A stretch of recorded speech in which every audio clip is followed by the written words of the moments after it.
একজন যোগ্য শিক্ষিকা। তো ওনার জীবনের কাহিনী উনি নিজে বলতে পারবেন না, ওনার জীবনের কাহিনী আমাদের শুভ্রা ম্যাম বলবেন। আপনারা একটু শুনুন। ম্যাডাম এসছেন মেমারি থেকে। উনি শ্রীরামপুর হাই স্কুলের টিচার। উনি 11-12 সংস্কৃত বিষয়ের শিক্ষিকা। ওনার ওনার যে অবস্থা উনি এসেছেন আজকে, যেহেতু ওনার সহযোদ্ধারা আমরা রাস্তায় পড়ে মার খাচ্ছি, পুলিশের মার ধরেটা দেখে উনি আর স্থির থাকতে পারেননি, সেই জন্য এসছেন। ম্যাডাম সারাদিন আজকে আমাদের মধ্যেই আছেন এবং ওনার যেটুকু আমরা জানতে পাচ্ছি, উনির ছেলে যখন 6 দিন বয়স তখন ওনার ব্রেন স্ট্রোক হয় এবং তারপর থেকে উনি বিছানায় শয্যাশায়ী ছিলেন 7-8 মাস মতো। ওনার ব্রেনেও 2টো অপারেশন এবং বাঁ দিকটা পুরো পক্ষাঘাতগ্রস্ত। উনি বাঁ হাতে কোনো কাজ করতে পারেন না। ম্যাডাম স্কুল যাচ্ছেন বলেন যে ওনার বাড়ি থেকে ওনার যা সম্পর্কিত তিনি স্কুলে যান এবং উনি কিছু মনে রাখতে পারছেন না বর্তমান সিচুয়েশানে। এবং যখন আমাদের রায়টা বের হয় তারপর উনি এই মানসিক চাপ নিতে পারেননি এবং ডাক্তাররা বারবার ওনাকে বলছে যে কোনো রকম মানসিক চাপ দেওয়া যাবে না। ম্যাডাম বারবার কাঁদছেন, বারবার বলছেন একই কথা যে আমি এই সিচুয়েশনে দাঁড়িয়ে আমি কি করব, আমার এই অবস্থায় যদি আমাকে পরীক্ষার কথা বলা হয় সেটা কতটা অমানবিক রায় হতে পারে।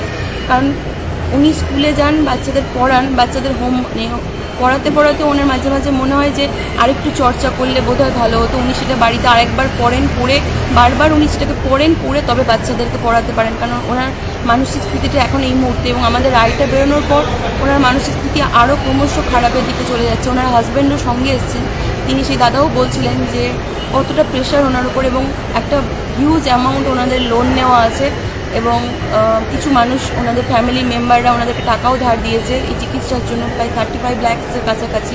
এবং সেই টাকাটারও নির্ভর করছে ওনাদের চাকরির ওপরই। সেটা না থাকলে ওনারা যে কতটা অনিশ্চয়তার জায়গায় যাবে। ওনার বাচ্চার বয়স 2 বছর 8 মাস।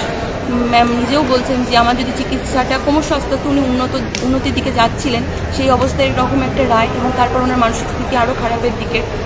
উনি যেহেতু সুস্থ যদি হতে চান তাহলে ওই যে ট্রিটমেন্ট খরচ, সেটার জন্য ওনার চাকরিতে থাকাটা কতটা দরকার সেটা বলছিলেন।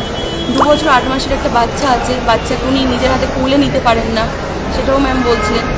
তো ম্যামের এই লড়াইটা, এই কষ্টটাকে দেখে মানে ম্যামের লড়াইটা পূর্ণিশ। কারণ আমরা তো সুস্থ সবল তবুও লড়ছি, কিন্তু ম্যাডামের কোথাও সুস্থ মানুষটা এরকমভাবে একটা অসুস্থ হয়ে যাওয়া, তারপর একটা এত বড় মানসিক আঘাত, সেই জায়গাটাকে অতিক্রম করে যে ম্যাডাম আমাদের মধ্যে এসেছেন। তবে আমাদের প্রশ্ন যেটা, সেটা হচ্ছে যে ওনার পক্ষে কি আর পরীক্ষা দেওয়া সম্ভব?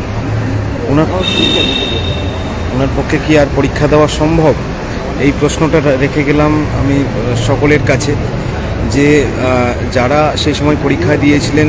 এই রায়ের পর অনেকেরই মানসিক স্থিতি ভালো নেই। আমি আগেও একদিন বলেছিলাম যে অনেকে, মুর্শিদাবাদেরই ঘটনা বলেছিলাম যে একজন টিচার সে পাগল হয়ে গেছেন, অনেকের বাবা মা স্ট্রোক করেছেন, এরকম অনেক অনেক ঘটনা ঘটেছে, এরকম অনেক ফ্যামিলিতে এই ধরনের ঘটনাগুলো ঘটেছে। তো আজকে আপনারা দেখতে পাচ্ছেন আমাদের মঞ্চে এসে উপস্থিত হয়েছেন এমন একজন, যিনি অলরেডি প্যারালাইজড হয়ে গেছেন, ওনার হাত পা সব প্যারালাইজড হয়ে গেছে, একজন টিচার তিনি। এবং এই রায়ের পর থেকে উনি আর বিছানা ছেড়ে সেভাবে উঠতে পারেন না, শুধুমাত্র এবং নিজের বাচ্চাটাকে পর্যন্ত কোলে নিতে পারেন না। স্কুলে যান, সঙ্গে একজনকে নিয়ে যান, সেখানে ওনার মনে হয় যে আমি সঠিক পারফর্ম করতে পারছি না, আর একটু পরে আসলে হয়তো ভালো হতো, কিন্তু সেটাও একটা ওনার উপর মানসিক প্রেশার থাকে সব সময়। তো এই যে আজকে এনার যে অবস্থা, এই অবস্থার জন্য কাকে দায়ী করব আমরা? কাকে দায়ী করবো বলুন আপনারা?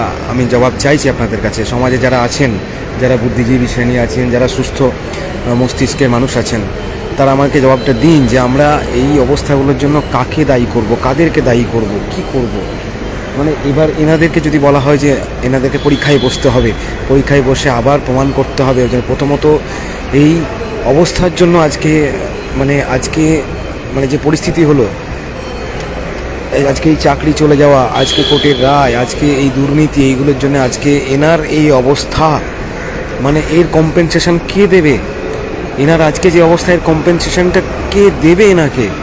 আর ইনি যে আজকে এই অবস্থায় আছেন এবং আবার নিজের যোগ্যতা প্রমাণ করবেন, মানে সোসাইটি কি অমানবিক হয়ে যাচ্ছে? মানে প্রত্যেকটা সিস্টেম, পলিটিক্স থেকে শুরু করে জুডিশিয়ারি, সব কিছু কি অমানবিকতার দিক এগিয়ে যাচ্ছে? মানে কলিযুগ কি একেই বলে?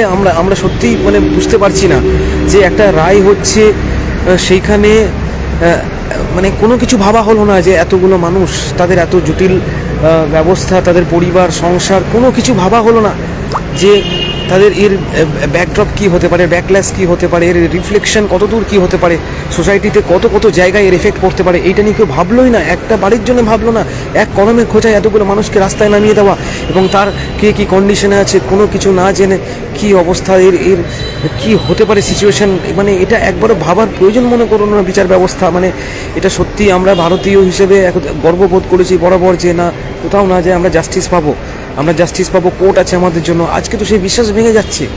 একটা মানুষ যে নির্দোষ, যে কোনো দোষ করেনি, তার শাস্তি হবে কেন? এই প্রশ্নটা কেন আপামর জনতা তুলছে না? আমরা সত্যি প্রচণ্ড অবাক এবং প্রচণ্ড মর্মাহত যে যে মানুষগুলো কোনো দোষ করলো না, যে মানুষগুলো কোনো দোষই ছিল না, দোষ কী ছিল? তার পরীক্ষায় বসে যেটা তাদের দোষ, একটা সরকারি চাকরির পরীক্ষায় বসেছিল, তারা পড়াশোনা করে ওই পরীক্ষাটা পাশ করেছে, করে চাকরিটা পেয়েছে, এটা তার দোষ। মানে এটা কি ধরনের দোষ? আমি তো এতে দোষের কিছু দেখতে পারি না। এটা তো খুব নর্মাল একটা বিষয়। তাহলে ওনাকে কিসের শাস্তি পেতে হচ্ছে? তাহলে কি পশ্চিমবঙ্গে জন্মানো বা ভারতবর্ষে এই সময় জন্মানোর শাস্তি পেতে হচ্ছে ওনাদেরকে বা আমাদেরকে? আমরা সত্যি এই প্রশ্ন সবার কাছে রেখে গেলাম।